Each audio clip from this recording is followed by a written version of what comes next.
Welcome to my channel advocate club. Friends, अभी मैंने ATS law academy नाम से क्लासेस भी स्टार्ट किए जिसमें हम लोग net set LLB BLLB 5 year and 3 years course के पूरे जितने भी सेमेस्टर होते थे उसके लेक्चर्स एंड JMFC के भी लेक्चर्स प्रोवाइड करते हैं। Anyone interested you can join our website. Just pin कर देना कमेंट में, आपको डिटेल मिल जाएगी। ओके, चलो स्टार्ट करते हैं फ्रेंड्स। आज जैसे हम सब जानते हैं नेट सेट का हम लोगों ने फॉर्म भरा है और एग्ज़ाम्स बहुत ही पास आ चुके हैं। 16 जून से मोस्ट प्रोबेबली हम लोगों के एग्ज़ाम स्टार्ट होने वाले हैं और दोनों की भी प्रिपरेशन करना है।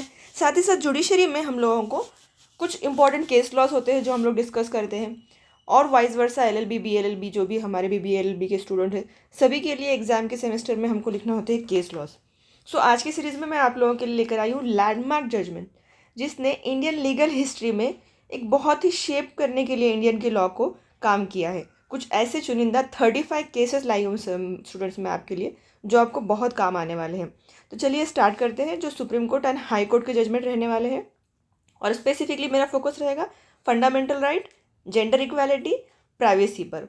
इस तरह से हम देखेंगे कि क्या क्या है और उसमें मैंने पॉइंट्स किस तरह से लिए, तो क्या फैक्ट है, जो भी केस का फैक्ट रहेगा, इश्यूज़ क्या रहेंगे, कोर्ट का जजमेंट क्या आया है और वो जजमेंट से इम्पैक्ट क्या हुआ है, ये सब एज अ समराइज करके मैं ट्राई करने वाली हूँ कि आपको पढ़ा सकूँ। जो हम लोग देखने वाले हैं पहला केस लॉ आज का हमारा है वो है his holiness Kesavananda Bharati versus state of Kerala 1973। हम सभी जानते हैं जब हमने कॉन्स्टिट्यूशन पढ़ा, कॉन्स्टिट्यूशन का बेस ये था क्या होता है, कॉन्स्टिट्यूशन को अमेंड करने का पावर किसके पास है। हमने देखा अमेंडमेंट पावर पार्लियामेंट के पास है, अनलिमिटेड है, लिमिटेड है। अगर वो अमेंड कर सकती है तो कहाँ तक अमेंड कर सकते हैं, प्रीएम्बल अमेंडमेंट किया जा सकता है क्या, ऐसे बहुत सारे केसेस हम लोगों को पता है। उस वे में ना जाते हुए हम लोग देखते हैं कि केशवानंद भारती जो इन सब बातों से रिलेटेड है स्पेसिफिकली किस तरह से पहला हमारा केस लॉ काम करने वाला है और क्या क्या फंडामेंटल राइट वायलेट होने के लिए यूज़ हुआ था। फर्स्ट हम देखते हैं कि फैक्ट क्या थे इस केस के। जो केशवानंद भारती थे ये एक रिलीजियस लीडर थे, मठ अधिकारी थे। इन्होंने चैलेंज किया था केरला का जो लैंड रिफॉर्म्स एक्ट था उसको चैलेंज करते हुए इन्होंने क्या किया था, आर्ग्यूमेंट की थी कि ये वायलेट कर रहा है फंडामेंटल राइट्स को। उनका बोलना था कि जो फंडामेंटल राइट है इस केरला लैंड रिफॉर्म्स एक्ट के वजह से वायलेट हो रहे हैं। इसमें लीगल इश्यूज क्या क्या आए थे उस टाइम पर, तो whether parliament had the power to amend the constitution without limits.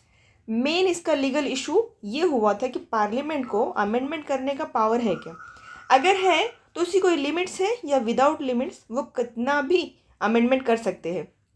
तो उसमें जजमेंट आया था ये इशू को मद्देनज़र रखते हुए। जो जजमेंट हमारे सुप्रीम कोर्ट ने लिया था उनका जजमेंट था पार्लियामेंट कैन अमेंड, कि हाँ पार्लियामेंट क्या कर सकता है, अमेंड तो कर सकता है, उनको पावर है, but can not alter the constitutions basic structure. तो यहाँ पर जन्म हुआ था बेसिक स्ट्रक्चर के थ्योरी का, जिसको हम लोग अच्छे से जानते हैं डॉक्ट्राइन ऑफ बेसिक स्ट्रक्चर के नाम से, और इसी में इस्टेब्लिश हुआ था basic structure and doctrine. Ensure that fundamental right remain protect, जो भी फंडामेंटल राइट है वो प्रोटेक्ट होंगे। इसका मतलब कि आप बेसिक जो पॉइंट है, बेसिक डॉक्ट्रिन जो बेस है हमारा कॉन्स्टिट्यूशन का, उसको हला नहीं सकते हो, उसको छोड़ के आप सब कुछ अमेंड कर सकते हो। ये केशवानंद भारती का क्रक्स था। बहुत कुछ है इसमें डिस्कस करने के लिए, बहुत डिटेल है, 2-4 लेक्चर सिर्फ केशवानंद भारती के केस पे हम लोग डिस्कस करते हैं तो जाता है, बट हम देख रहे हैं एग्जाम पर्सपेक्टिव से, तो इतने में आपका कवर हो जाएगा कि क्या है basic knowledge. Second case law की तरफ चलते हैं जो अगेन बहुत इंपॉर्टेंट होने वाला है। सो हमारा जो नेक्स्ट केस लॉ है it is Maneka Gandhi versus union of India 1978। इसका फैक्ट था मनेका गांधी का जो पासपोर्ट था वो रिवोक कर लिया गया था विदाउट एक्सप्लेनेशन, और उसको जो एक्सप्लेनेशन देना चाहिए था क्यों लिया गया उनका पासपोर्ट, क्यों इंपोर्ट किया गया, उसकी कोई जानकारी नहीं दी गई थी। इट मीन्स वायलेट हो रहा था राइट टू ट्रैवल इस केस में। इसलिए राइट टू ट्रैवल हम लोगों को कहाँ पर है, फेयर प्रोसीजर कहाँ पर होना चाहिए, तो हम देखते हैं कि आर्टिकल 21 ऑफ द कॉन्स्टिट्यूशन बताता है प्रोसीजरल एंड फेयरनेस। इशू भी इसमें यही था कि does article 21 includes procedural fairness. जो पासपोर्ट इंपोर्ट किया गया था उनका एक्सप्लेनेशन विदाउट दिए हुए उनके पास से छीन लिया गया था, उनका जो ट्रैवल का राइट है वो इन्फ्रीज हो रहा था। ये राइट जो इन्फ्रीज हो रहा था ये कहाँ पर आना चाहिए, आर्टिकल 21 के अंदर आएगा। जो प्रोसेस है वो फेयरनेस में कर रहे हैं या नहीं कर रहे हैं वो लोग, पासपोर्ट जो भी मशीनरी थी हैंडल कर रही थी या नहीं कर रही थी, ये इसका लीगल इशू था। और इस पर जजमेंट तो आया था personal liberty require fair procedure. अगर आपको पर्सनल लिबर्टी चाहिए आर्टिकल 21 में हम देखते हैं लाइफ एंड पर्सनल लिबर्टी, तो उसमें जो प्रोसीजर होना चाहिए वो भी फेयर होना चाहिए, ये बताया था हमारे कोर्ट ने। और उसका इम्पैक्ट ऐसा हुआ था कि आर्टिकल 21 जो था ड्यू प्रोसेस ऑफ राइट के लिए बोला गया था कि आपको क्या करना पड़ेगा, ड्यू प्रोसेस ऑफ राइट करना पड़ेगा, आप ऐसे यूज़ नहीं कर सकते हो। ऐसा था एक मनेगा गांधी का केस। उसके बाद का नेक्स्ट केस देखने वाले हम लोग Vishakha versus state of Rajasthan 1997।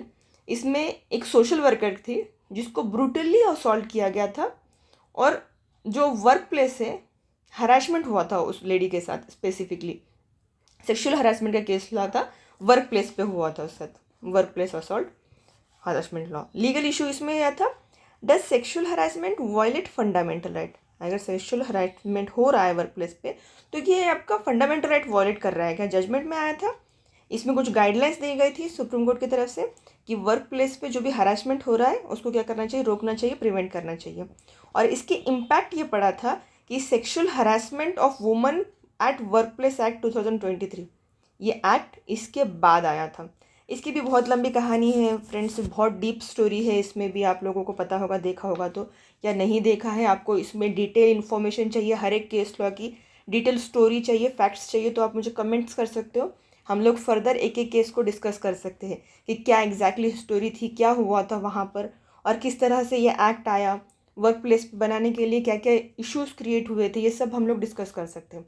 But अभी जिस तरह से मैं सिर्फ समराइज़ कर रही हूँ केस लॉज को, जो हम लोगों को स्पेसिफिकली नेट सेट में बहुत सारे MCQs के थ्रू पूछे जाते हैं केस लॉ, उसके लिए सिर्फ समराइज़ कर रही हूँ मैं, तो यहाँ पर हम लोग डीप में नहीं जाते हुए अपने नेक्स्ट केस लॉ की तरफ आते हैं। वो है KM Nanavati versus state of Maharashtra 1960। Kawas Manikchand Nanavati इनका पूरा नाम था। जो हम लोगों ने देखा था, सिंधी और पारसी जो थे इनकी बहुत बड़ी लड़ाई थी, और इसी लड़ाई में मतलब इस जो केस लॉ हुआ था इसमें जूरी ट्रायल को भी अबॉलिश कर दिया गया था। नावल ऑफिसर थे KM नानावटी एक, और इन्होंने अपने वाइफ के लवर जिसका नाम था प्रेम आहूजा उसको गोली मार दी थी। वाइफ लवर, बहुत सेंसेशनल केस बना था ये। इसके ऊपर मूवीज़ भी आ चुकी है बहुत सारी। रुस्तम मूवी हम लोग जो देखते हैं वो इसी का एक पार्ट है, ठीक है, मूवीज़ में जितना दिखाया जाता है, बट एग्जैक्टली जो स्टोरी थी हम लोग अगर केस लॉ पढ़ते हैं, रीड करते हैं तो समझ में आएगा।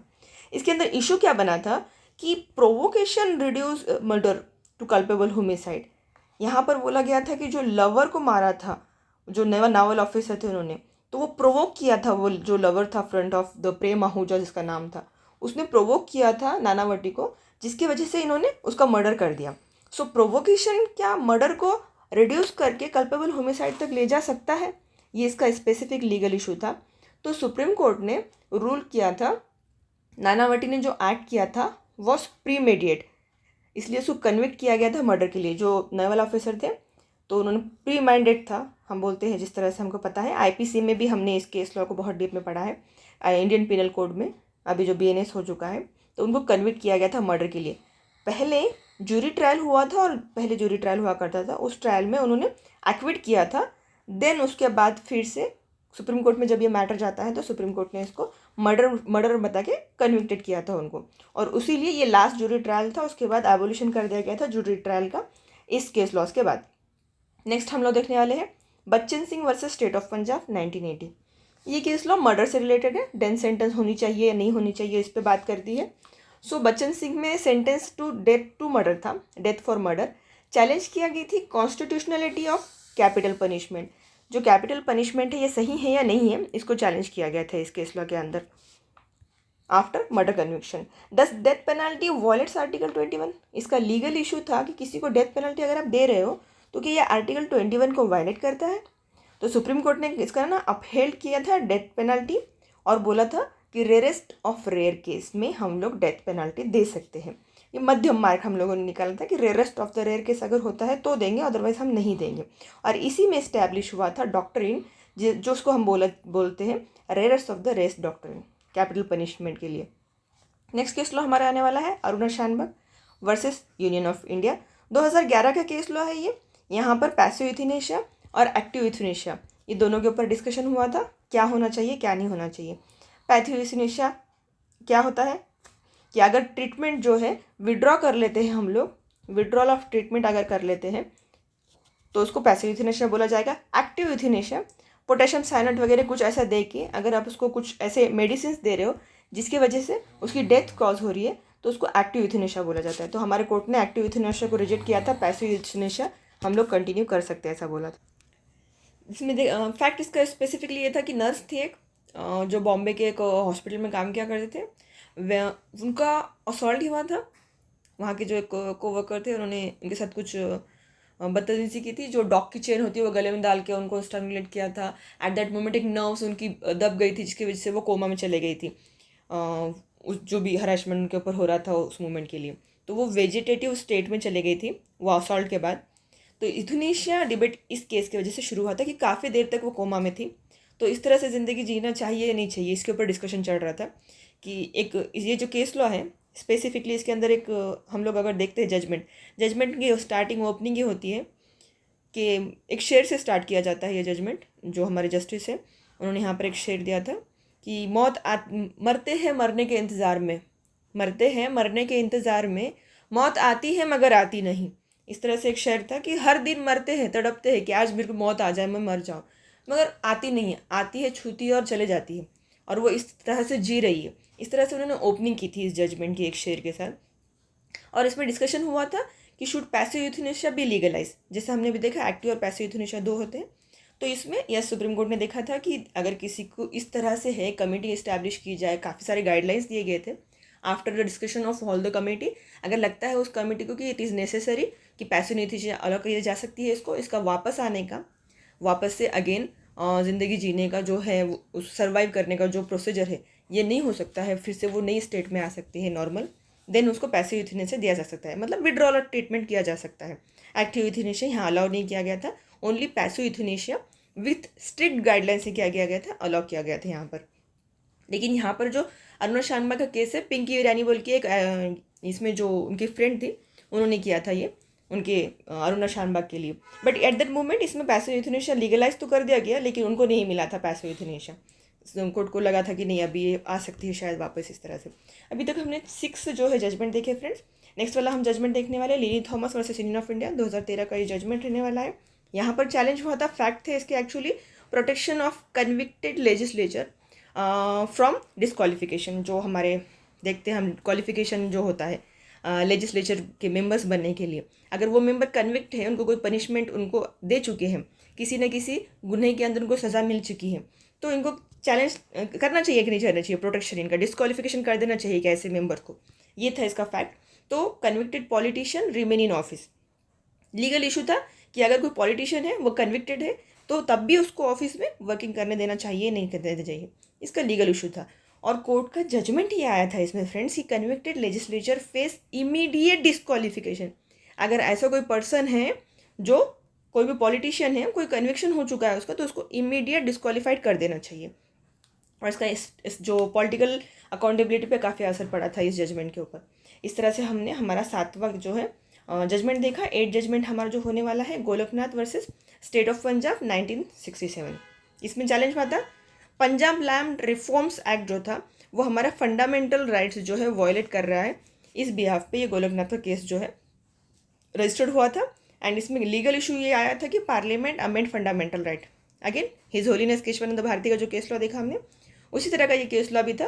मैं तो ये बोल सकती हूँ कि स्टार्टिंग यहीं से था गोलकनाथ से, और वो पूरी स्टोरी है कि किस तरह से हम लोग केशवानंद भारती तक पहुँचे, इसके बाद फिर मिनरल मिल्स में कैसे डिस्कशन हुआ, ये सब लैंड से रिलेटेड मैटर थे फ्रेंड्स। गोलकनाथ में ऐसा हुआ था, इशू तो ये था कि फंडामेंटल राइट पार्लियामेंट को कितना है अमेंड करने का अधिकार। जजमेंट में यह आया था कि fundamental right can not be amended, fundamental right को अमेंड नहीं किया जा सकता।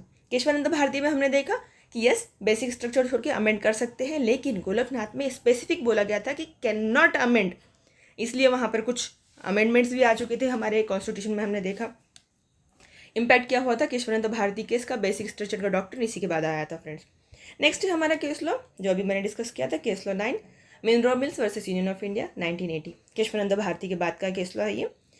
इसमें फैक्ट क्या थी कि 42nd जो अमेंडमेंट थी give parliament unlimited power. 42nd amendment में क्या कर दिया गया था, पार्लियामेंट को अनलिमिटेड पावर कर दिया गया था अमेंड करने का कॉन्स्टिट्यूशन। लीगल इशू में इसमें ये बना था कि parliament amend without limits. Again इसमें क्या डिस्कशन हुआ था कि पार्लियामेंट को कोई लिमिट्स नहीं होने चाहिए क्या कॉन्स्टिट्यूशन अमेंड करने के लिए। जजमेंट आया था judicial review is a basic feature of the constitution. तो जुडिशियल रिव्यू हमको पता है जो होता है आर्टिकल 13 हमने देखा है जुडिशियल रिव्यू का। तो ये बेसिक स्ट्रक्चर है, इसको आप नहीं हटा सकते, क्योंकि हमने देखा डॉक्ट्रिन ऑफ बेसिक स्ट्रक्चर हमारे केशवानंद भारती में आया था, बेसिक स्ट्रक्चर डॉक्ट्रिन। और केशवानंद भारती मिनरल मिल्स को एग्जैक्टली इसलिए लाया गया था कि केशवानंद भारती को ये डिस्कार्ड कर सके, लेकिन हो नहीं पाया, आज तक भी वो कोशिश जारी है। देखते हैं आगे। हमारा 10th केस लॉ जो है इंदिरा गांधी वर्सेस राजनारायण 1975, बहुत important case law again. Election victory challenge for Mala practices, जो हमारे इंदिरा जी थे, जीत चुके थे इलेक्शन उसमें, तो इनके चैलेंज किया गया था राजनारायण के थ्रू कि माला प्रैक्टिस से इन लोगों ने जीता है इलेक्शन, ऐसे इसके फैक्ट्स थे। और उसमें लीगल इशू ये था, judicial review apply to election dispute होना चाहिए क्या, ये इसका लीगल इशू था। जजमेंट आया था हमारे कोर्ट का, free and fair election are part of basic structure. क्या होना चाहिए, free and fair election part of basic structure है।